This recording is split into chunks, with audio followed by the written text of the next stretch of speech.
তবুও একে একে সবাইকে পরাজিত করেও শেষমেশ পেছন থেকে একযোগে আক্রমণের শিকার হন অভিমন্যু। এত বড় অন্যায়, তবে ভগবান কৃষ্ণ চুপ ছিলেন কেন?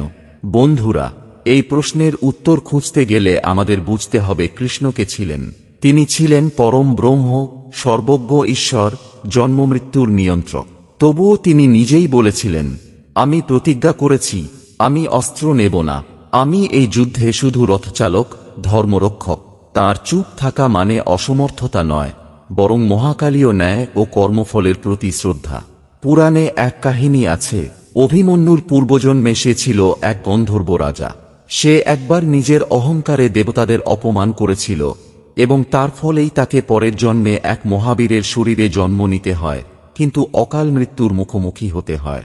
কৃষ্ণ নিজেই তো বলেন, যে যেমন কর্ম করে সে তেমন ফল পায়। আমি শুধু ফলের পথ দেখাই, আমি সেটা বদলাই না।